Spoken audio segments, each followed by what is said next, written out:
दोस्तों, अब भाग 6 है जिसमें हम देखेंगे बलिराजा, ज्योतिबा, मराठे, खंडोबा, महासुबा, 9 खंडों का न्यायी, भरोबा, 7 आश्रित, डेरा डालना, रविवार को पवित्र मानना, बामन, विंध्यावली, घट रखना, बलिराजा की मृत्यु, सती होना, आराधी लोग, सिलंगन, भात का बलिराजा बनना, दूसरे बलिराजा के आने की कामना, बाणासुर, कुजागरी, बामन की मृत्यु, उपाधेय, होली, वीर पुरुषों की भक्ति, बलि प्रतिपदा, भाई दूज आदि के संबंध में।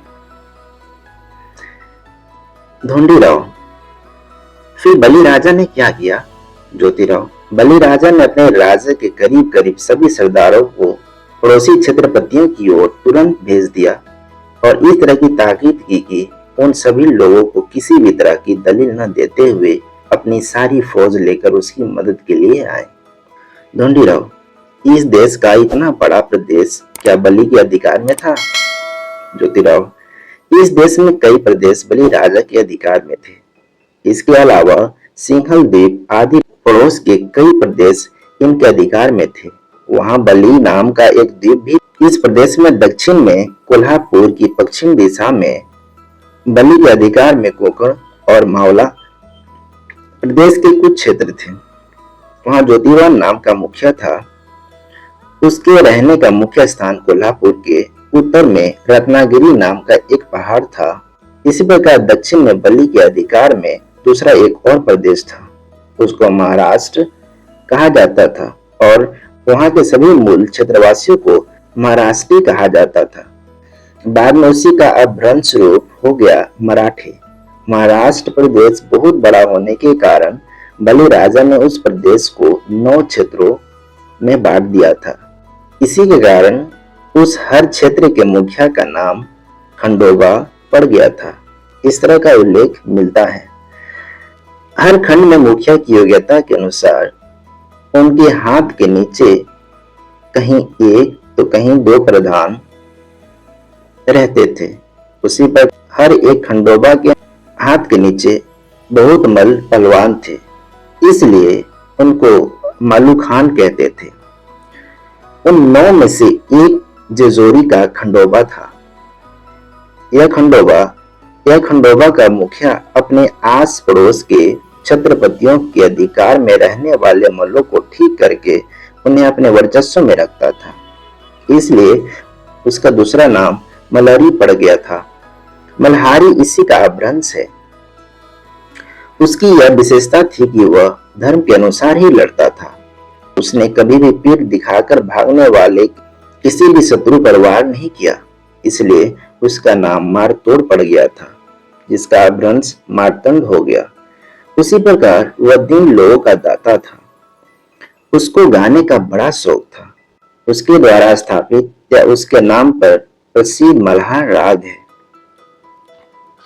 यह राग इतना अच्छा है कि उसी के सहारे से तानसेन नाम का जो प्रसिद्ध मुस्लिम गायक हुआ है, उसने भी एक दूसरा मल्हार राग बनाया है। इसके अलावा बलिराजा ने महाराष्ट्र में महासुबा और 9 खंडों के न्यायी के रूप में 2 मुखिया वसूली और न्याय करने के लिए नियुक्त किए थे। उनके हाथ के नीचे अन्य कई मजदूर थे। इस प्रकार का भी उल्लेख मिलता है। फिलहाल उस महासुबे का अपभ्रंश महासोबा हो गया है। वह समय समय पर लोगों की खेती बाड़ी का निरीक्षण करता था और उसी के आधार पर सुविधाएं देकर सभी को खुश रखता था। इसलिए मराठों में एक भी कुल किसान ऐसा नहीं मिलेगा जो अपनी खेती बाड़ी के समय किसी भी पत्थर को महासुबे के नाम पर सिंदूर पोत उसको धूप जलाकर उसका नाम लिए बगैर खेत बोएगा। वे तो उसका नाम लिए बगैर खेत को हाशिया भी नहीं लगा सकते। उसके नाम का स्मरण किए बगैर खलिहान में रखे अनाज के ढेर को तौल भी नहीं सकते। उस बलिराजा द्वारा सुबह बना करके किसानों से वसूली करने का तरीका यवन लोगों ने भी अपनाया होगा। इस प्रकार का तर्क दिया जा सकता है, क्योंकि उस समय यवन लोग ही नहीं बल्कि मिस्र के कई विद्वान यहाँ आकर विद्या अध्ययन करके जाते थे। इस तरह के प्रमाण मिलते हैं। तीसरी बात यह है कि अयोध्या के पड़ोस में काशी क्षेत्र के आसपास कुछ क्षेत्र भी बलि राजा के अधिकार में थे, इसलिए उस प्रदेश को 10वां खंड कहा जाता था। वहां के मुखिया का नाम कालभौरी था, इसके भी प्रमाण मिलते हैं। इसी प्रकार वह मुखिया कुछ दिन पहले काशी शहर का कोतवाल था, इसके भी प्रमाण मिलते हैं। वह गायन कला में इतना कुशल था कि उसने अपने नाम पर एक स्वतंत्र राग बनाया। उस भैरव राग को सुनकर तानसेन जैसे ख्याति प्राप्त महागायक भी नतमस्तक हुए। उसने अपनी ही कल्पना से डोर नाम के एक वाद्य का निर्माण किया। इस डोर नाम के वाद्य की रचना इतनी विलक्षणीय है कि उसके ताल सुर में मृदंग, तबला आदि वाद्य भी उसकी बराबरी नहीं कर सकते। लेकिन उसकी ओर ध्यान न देने से उसको जितनी प्रसिद्धि मिलनी चाहिए थी उतनी नहीं मिल सकी। उसके जो सेवक हैं उन्हें भौरबाड़ी कहते हैं। इसका भ्रंश भराड़ी है। इससे इस बात का पता चलता है कि बलि राजा का राज्य इस देश में आजपाल यानी राजा दशरथ के पिता जैसे कई छत्रपतियों के राज्य से भी बड़ा था। इसलिए सभी छत्रपति उसी की नीति गुलामगिरी का अनुसरण करते थे। इतना ही नहीं, उनमें से 7 छत्रपति बलि राजा को लगान देकर उसी के आश्रय में रहते थे, इसीलिए उसका नाम 7 आश्रित पड़ गया था। ऐसा भी लिखा मिलता है कि इन सभी कारणों से बलि राजा का राज्य विशाल था और वह बहुत ही बलशाली था। इस बात को प्रमाणित करने वाली एक लोक कहावत है। वह कहावत यह है कि जिसकी लाठी उसकी भैंस। इसका मतलब है जो बलवान है उसी का राज है।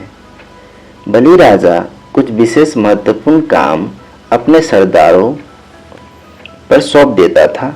उस समय बलि राजा अपना दरबार लगवाता था, जहाँ सबके सामने एक उल्टी थाली रख देता था।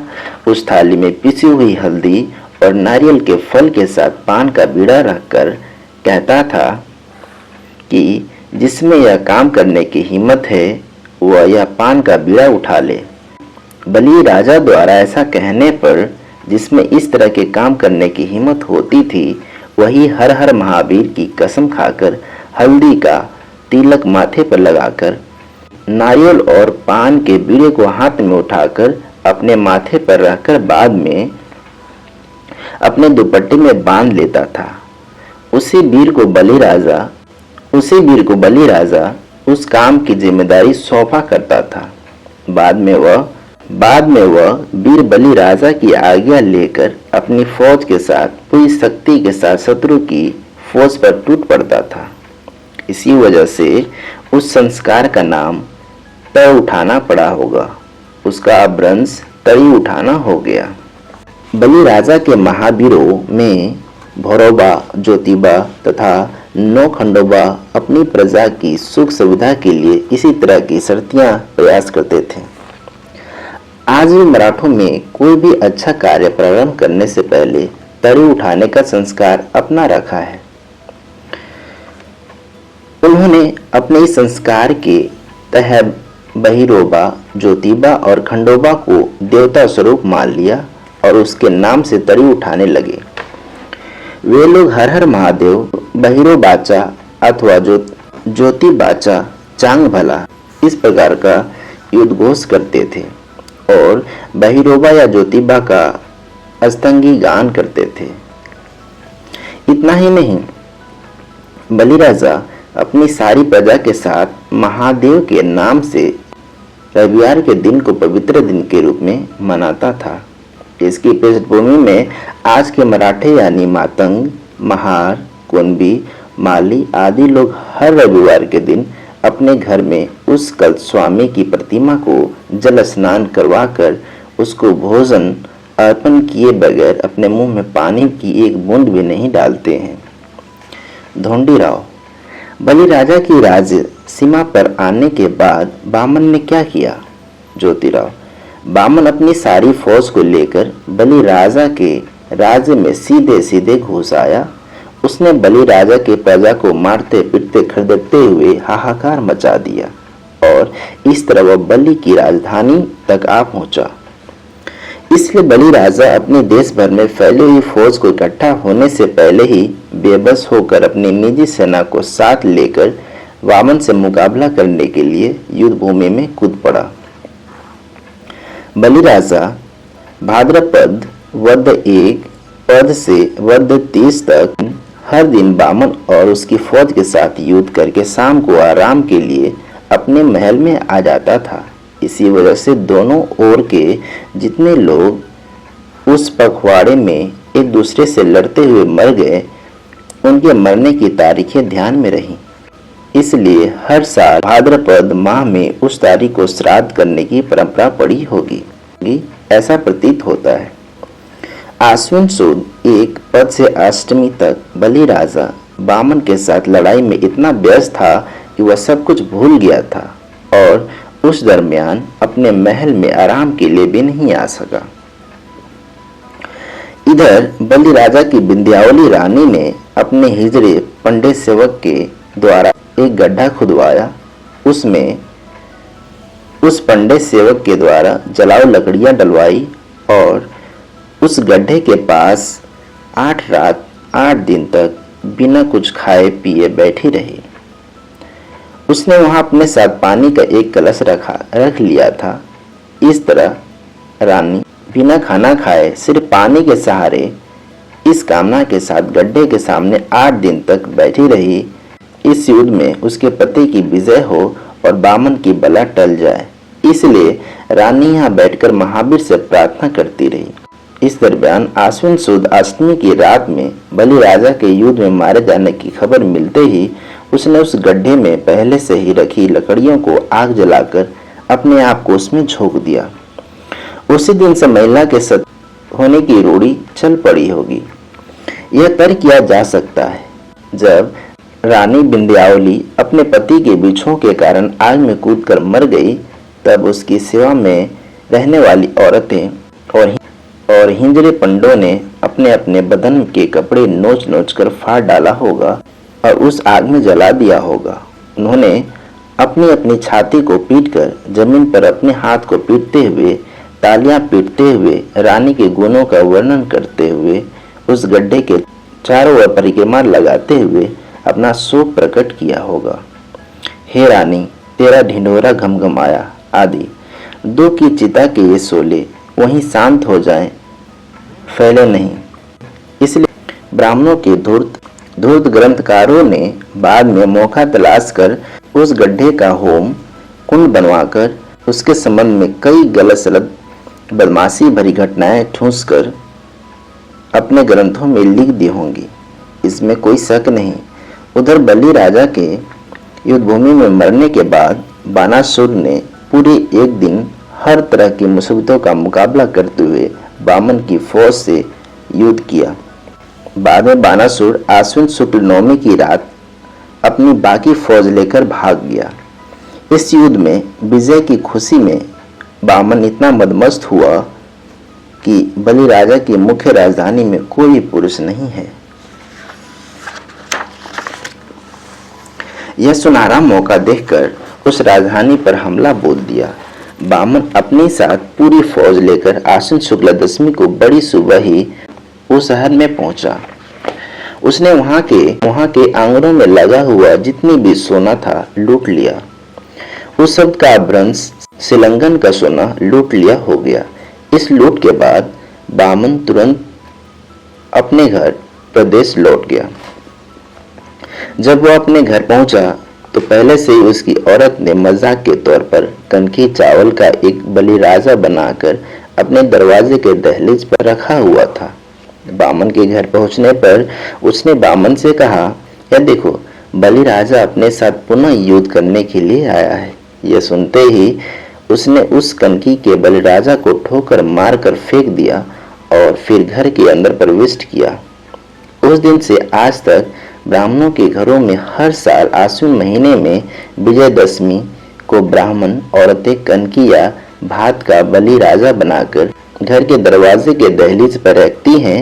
बाद में अपना बायां पैर उस कनखी के बलि राजा के पेट पर रखकर कचनार की लकड़ी से उसका पेट फाड़ती हैं। बाद में उस मृत बलि राजा को लांघकर अपने घर में प्रविष्ट होती हैं। यही उनमें सदियों से चली आ रही परिपाटी है।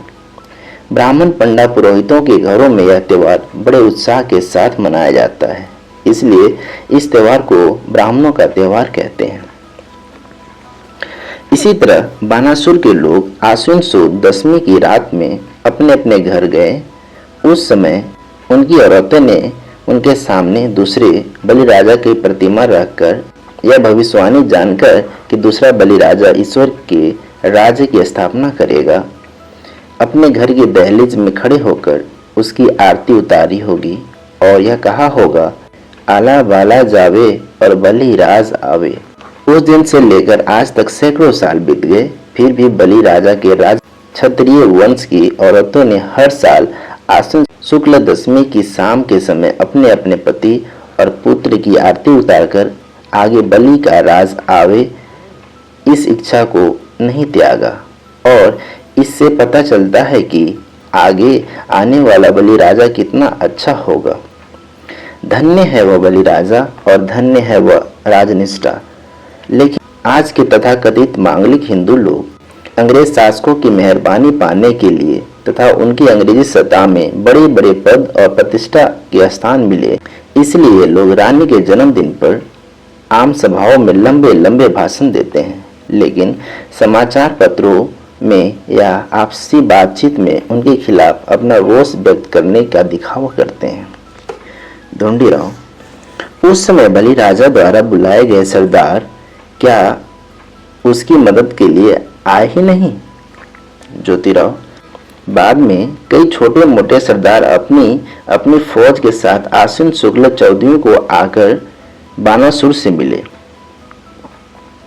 उनके बानासुर से मिलने की खबर सुनते ही बलि राज के कुल मिलाकर सभी ब्राह्मण अपनी जान बचाकर बामन की ओर भाग गए।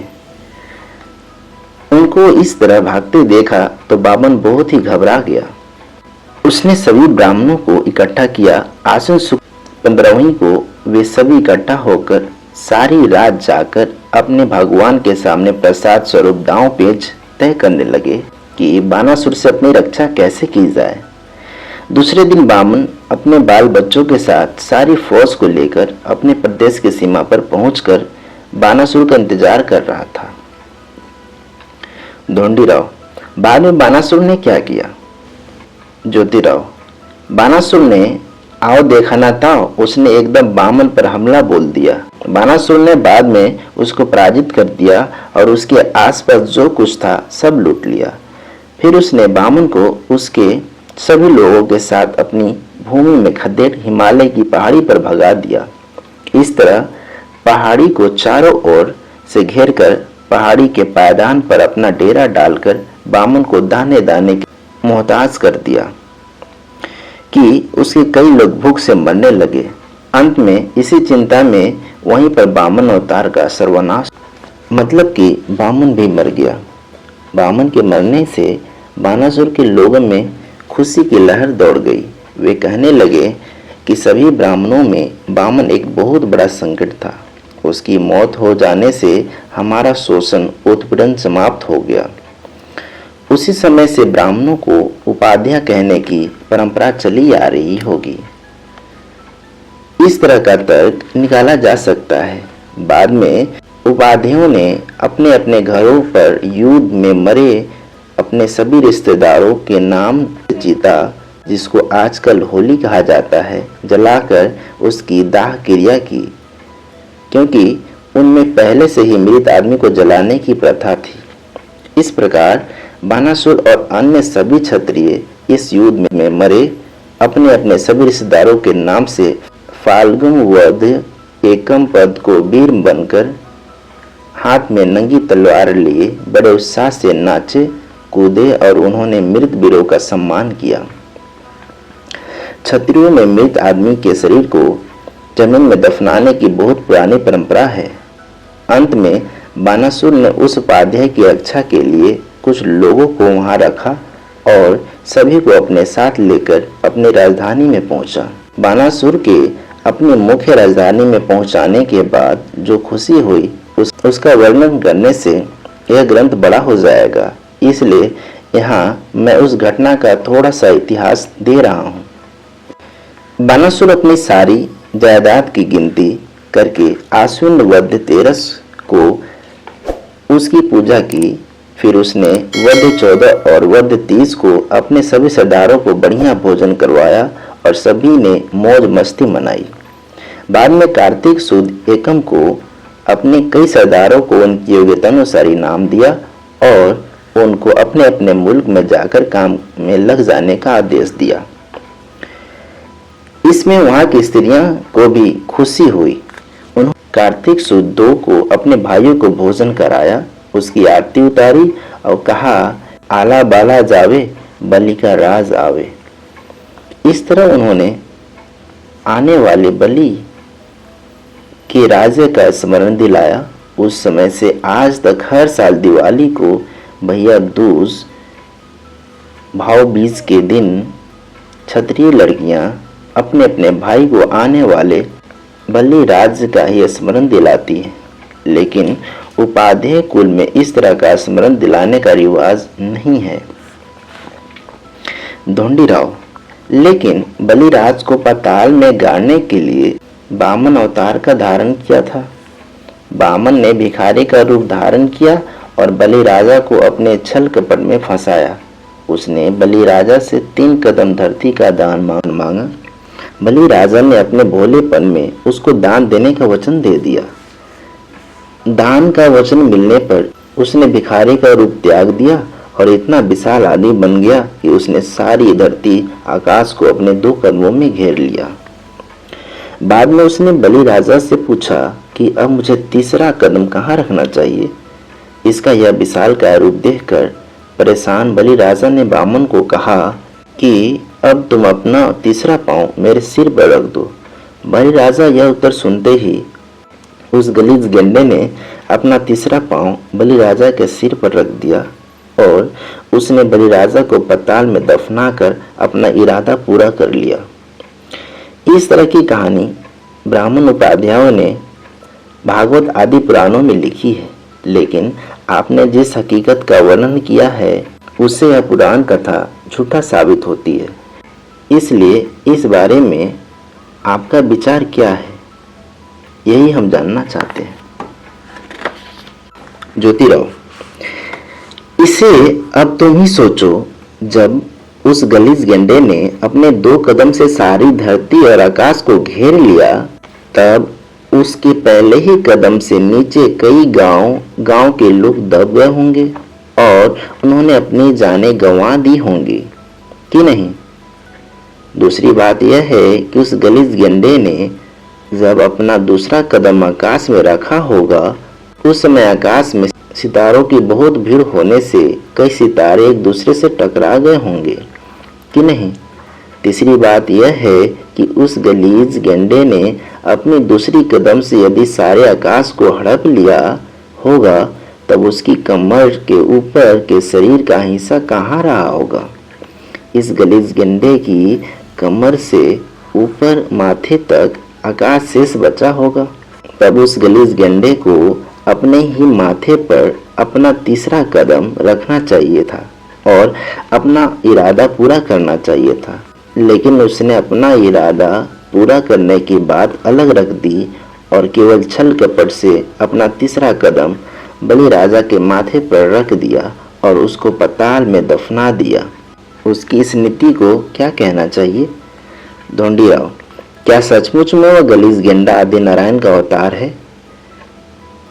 उसने इस तरह की सरेआम धोखेबाजी कैसे की।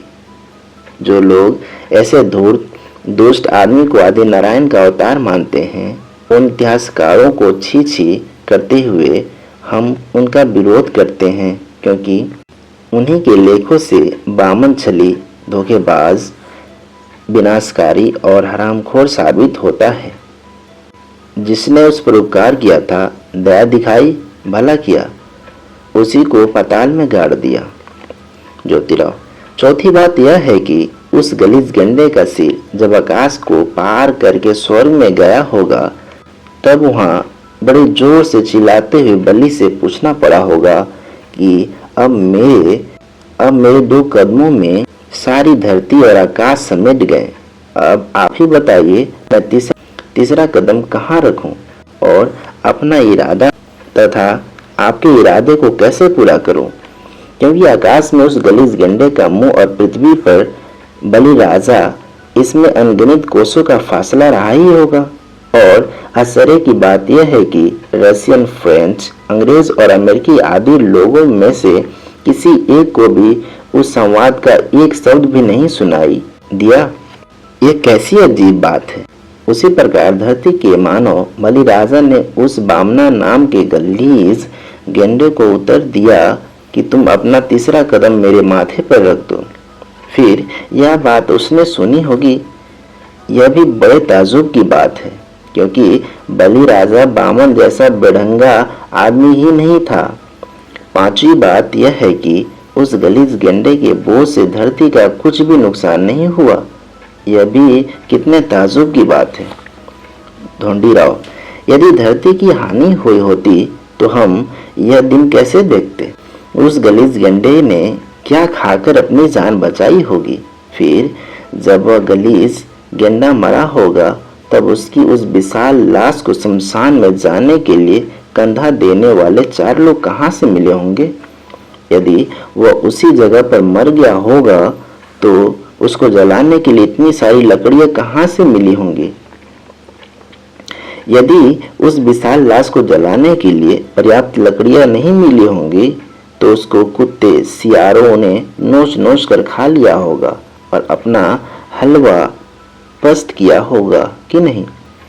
कहने का मतलब यह है कि भागवत आदि सभी पुराण ग्रंथों में इस प्रकार की शंका का समाधान नहीं मिलता। इससे स्पष्ट है कि उपाध्यायों ने बाद में मौका देकर सभी पुराण कथाओं से इस तरह के ग्रंथों की रचना की होगी। यही साबित होता है। ज्योतिराव, तात, आप उस भागवत पुराण को एक बार पढ़ ले तो आपको भी उसकी सारी बातें अच्छी तरह समझ में आ जाएंगी।